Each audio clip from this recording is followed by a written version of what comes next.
नमस्कार। बहुत स्वागत है आप सभी दर्शकों का सूर्य गुरु मंगल के इस वीडियो में। आज मैं आपको एक ऐसे अद्भुत विलक्षण ग्रह गोचर के बारे में बताने जा रहा हूं, जो बहुत लंबे समय के बाद आपकी गोचर कुंडली में बनने जा रहा है।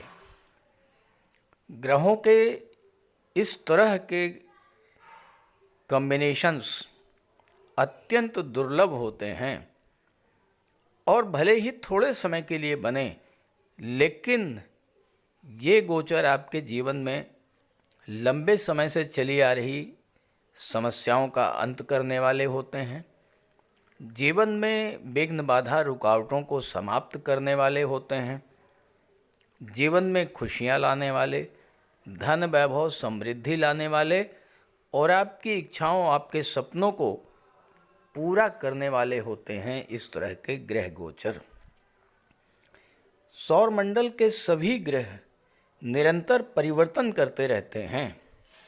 कभी राशि परिवर्तन तो कभी नक्षत्र परिवर्तन, कभी वक्री तो कभी मार्गी, कभी उदित कभी अस्त, और उसी के अनुसार हमारे जीवन में परिवर्तन होते रहते हैं, उतार चढ़ाव आते रहते हैं। लेकिन कभी कभी बहुत लंबे अंतराल के बाद ग्रहों का ऐसा गोचर, ऐसा संयोजन देखने को मिलता है जो सिर्फ और सिर्फ आपको कुछ देने के लिए होता है। मेष से मीन राशि के जातकों की गोचर कुंडली में एक ऐसा ही कॉम्बिनेशन सूर्य, गुरु और मंगल का बनने जा रहा है 26 अगस्त से 15 सितंबर के बीच, जो आपके जीवन में खुशियां लाने वाला होगा। आवश्यकता इस बात की है कि आप इस बात को समझें कि ग्रह आपको क्या देना चाह रहे हैं और उसी दिशा में आप प्रयास करें। फिर देखें कि किस तरह से सफलता आपके कदम चूमती है।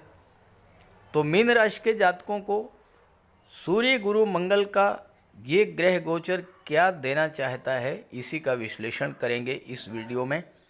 ये विश्लेषण आपकी चंद्र राशि के आधार पर किया जा रहा है। आपकी जन्म कुंडली में जिस भाव में चंद्रमा का गोचर है, अगर वहाँ पर 12 का अंक लिखा हुआ है तो आपकी मीन राशि होगी, और उसी के आधार पर आप इस वीडियो को देखिएगा। अपनी नाम राशि के आधार पर भी आप इस वीडियो को देख सकते हैं। तो ये है मीन राशि के जातकों की कुंडली। आपके राशि के स्वामी हैं देवगुरु बृहस्पति, और देवगुरु बृहस्पति कुंडली के तीसरे भाव में गोचर कर रहे हैं। 26 अगस्त को मंगल चौथे भाव में गोचर करेंगे और सूर्यदेव का गोचर अपनी ही राशि में छठे भाव में हो रहा है, जबकि शनि 12वें भाव में गोचर कर रहे हैं। तो क्या है विशेष ग्रह संयोजन जिसका आपको लाभ मिलने जा रहा है? देखिए, शनिदेव का गोचर गुरु के नक्षत्र में है, पूर्वा भाद्रपद में।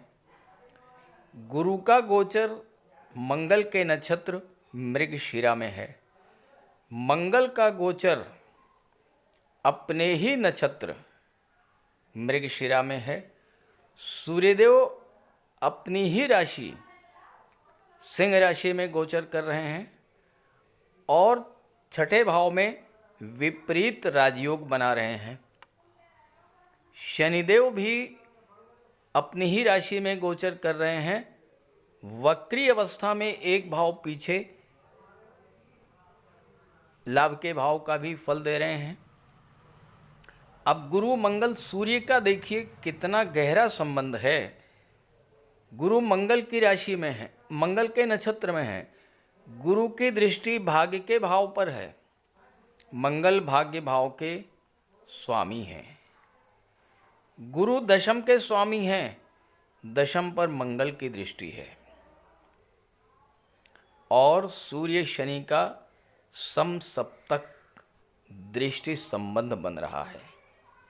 तो आइए समझते हैं कि इस ग्रह संयोजन का, इस विलक्षण और अद्भुत ग्रह संयोजन का क्या क्या लाभ आपको मिलने जा रहा है, क्या क्या देने वाले हैं सूर्य, मंगल और सूर्य गुरु आपको।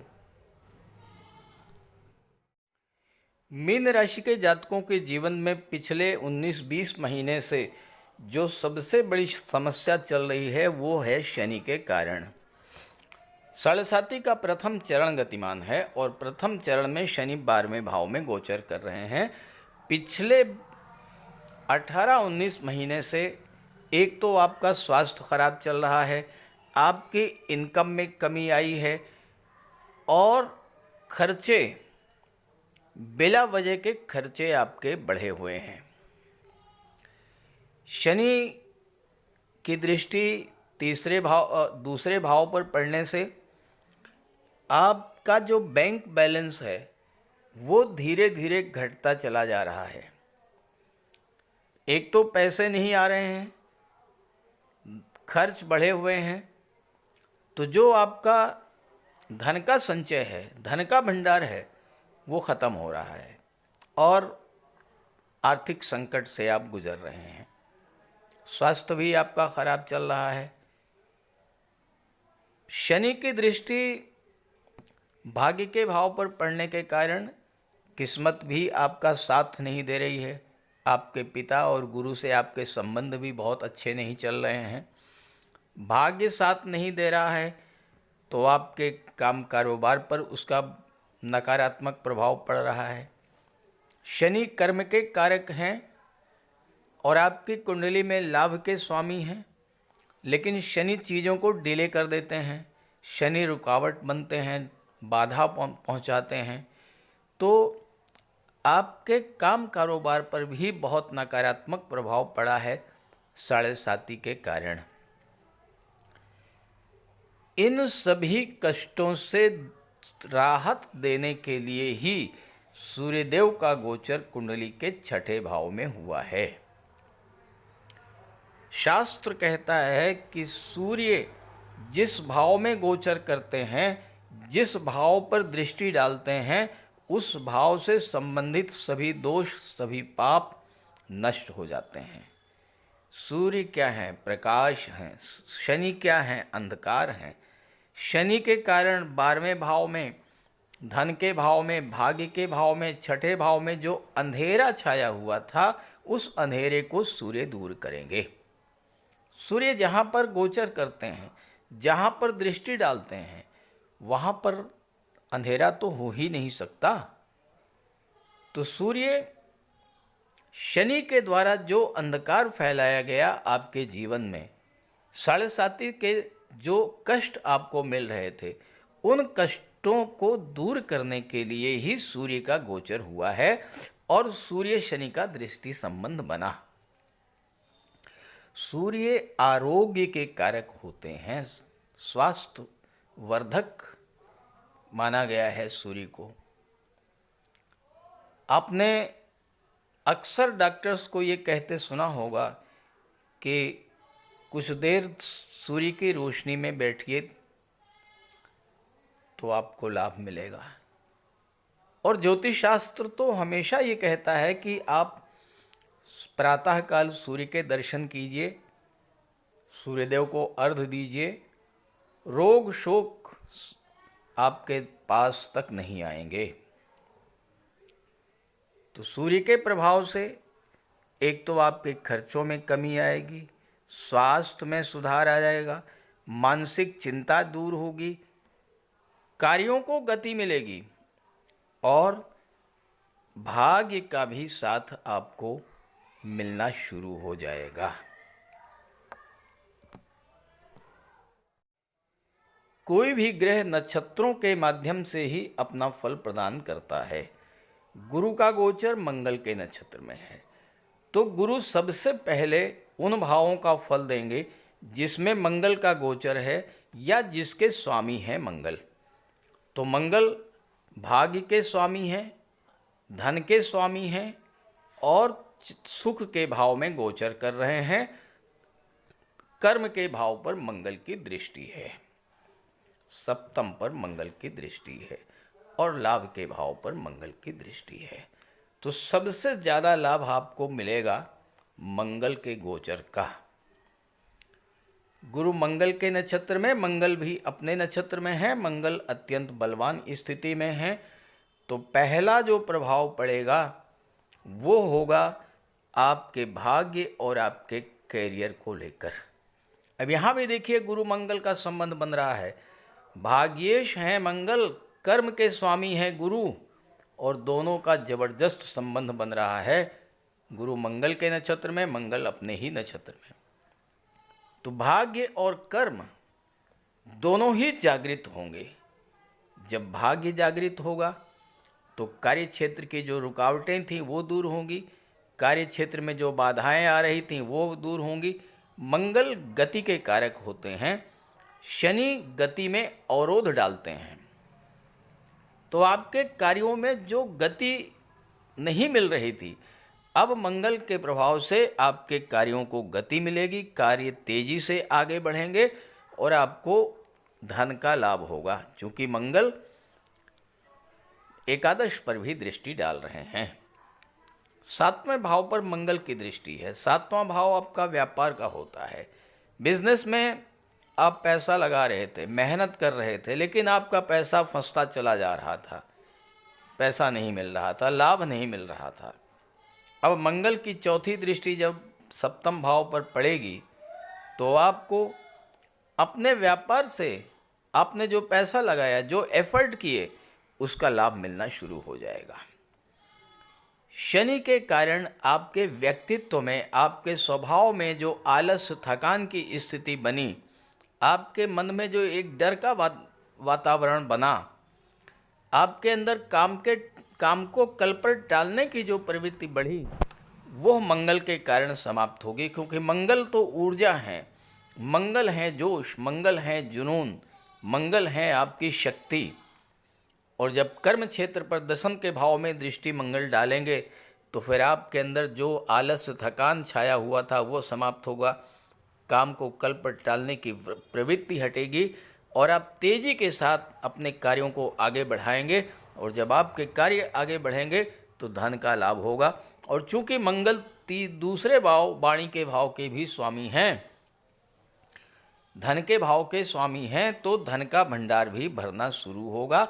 और चूंकि चौथे भाव में है, मंगल भूमि के कारक होते हैं, तो भूमि भवन प्रॉपर्टी का भी आपको लाभ मिलेगा। अगर आप राजनीति में हैं तो वहाँ भी आपको लाभ मिलेगा, किस्मत आपकी साथ देगी और आप राजनीति के क्षेत्र में भी उच्च पद प्राप्त करेंगे। लेकिन एक बात का विशेष ध्यान रखना है आपको, मंगल दूसरे भाव के स्वामी है, दूसरा भाव वाणी का होता है। मंगल क्रोध और उग्रता, जल्दबाजी के कारक भी होते हैं। तो एक तो जल्दबाजी में कोई निर्णय मत लीजिएगा, दूसरे अपने क्रोध और वाणी पर नियंत्रण रखिएगा। अगर आपने ऐसा नहीं किया तो परिवार के लोगों से आपके संबंध खराब होंगे, दाम्पत्य जीवन में टकराव की स्थिति बनेगी, कार्यस्थल पर भी अपने बॉस, सहयोगियों से आपके संबंध अच्छे नहीं होंगे और अपने फ्रेंड सर्किल के बीच भी तनाव की स्थिति बनेगी। तो वाणी पर विशेष ध्यान रखिएगा। कुछ भी बोलने से पहले 100 बार सोचिएगा, फिर बोलिएगा, मीठा बोलिएगा, बहुत प्यार से रहिएगा, बहुत अच्छा लाभ देंगे मंगल आपको। जहाँ तक गुरु की बात है, गुरु तीसरे भाव में बैठ करके भाग्य के भाव पर दृष्टि डाल रहे हैं। तो पहला कार्य तो ये करेंगे कि भाग्य भाव को जागृत करेंगे। भाग्य के स्वामी मंगल हैं और मंगल केंद्र में हैं, मंगल भी बलवान स्थिति में है, तो भाग्य का साथ मिलना शुरू होगा। पिता और गुरु से संबंध अच्छे हो जाएंगे। और गुरु के प्रभाव से इस समय अगर आप अपने घर में कोई धार्मिक कर्मकांड कराते हैं, कोई पूजा पाठ कराते हैं, तो जबरदस्त लाभ आपको मिलेगा। गुरु की दृष्टि 7वें भाव पर पड़ेगी। गुरु विवाह के कारक होते हैं, आपके विवाह का योग बनेंगे। जिन जातकों के विवाह में देरी हो रही थी, लंबे समय से प्रयासरत थे लेकिन विवाह नहीं हो पा रहा, ऐसे जातकों के विवाह का योग बन जाएगा। व्यापार व्यवसाय में आपको बहुत अच्छे पार्टनर मिलेंगे, आपके मान सम्मान बढ़ेगा, आपकी सोशल इमेज बहुत अच्छी होगी। किसी वजह से अगर आपके सोशल इमेज में कोई कमी आई थी, मान सम्मान में कोई कमी आई थी, तो वो कमी इस समय दूर होगी। और गुरु की दृष्टि लाभ के भाव पर पड़ेगी तो आपकी इनकम बढ़ेगी, आय के नए नए स्रोत बढ़ेंगे। चूंकि मंगल चौथे भाव में है इस समय, मीन राशि के वो जातक जो प्रॉपर्टी से रिलेटेड कार्य कर रहे हैं उनके लिए ज़बरदस्त लाभ का योग इस समय बन रहा है। जो रियल इस्टेट से हैं, प्रॉपर्टी डीलिंग का कार्य करते हैं, या ज़मीन खरीदते बेचते हैं, बिल्डर हैं, आर्किटेक्ट हैं, या बिल्डिंग मटेरियल सप्लायर हैं, ऐसे जातकों के लिए समय बहुत अच्छा है। मंगल की दृष्टि दशम भाव पर है, इसके स्वामी गुरु हैं, गुरु पराक्रम के भाव में हैं, भाग्य को देख रहे हैं। तो जो मेडिकल के क्षेत्र में हैं, सर्जरी के क्षेत्र में हैं, जो गेम्स और स्पोर्ट्स से संबंध रखते हैं, फायर रिलेटेड एरियाज़ में काम कर रहे हैं, या वो जातक जो डिफेंस के क्षेत्र में है, army, air force, navy, military, police विभाग, इन सब में, पैरा मिलिट्री फोर्सेज में, ऐसे जातकों के जीवन में पद प्रतिष्ठा प्रमोशन का लाभ मिलेगा, धन का लाभ मिलेगा, धन का संचय होगा, स्वास्थ्य अच्छा रहेगा, फालतू खर्चों में कमी आएगी और आप एक बहुत अच्छा जीवन व्यतीत करेंगे। इस गोचर काल में आपके सपने पूरे होंगे, क्योंकि 11वें भाव पर गुरु की दृष्टि है, 11वें भाव पर मंगल की दृष्टि है, तो 11वां भाव जागृत होगा, आपके सपने, आपकी इच्छाएं इससे पूरी होंगी। तो इस गोचर का लाभ उठाइए और ये वीडियो, ये जानकारी अपने साथियों मित्रों को भी शेयर कीजिए। नमस्कार।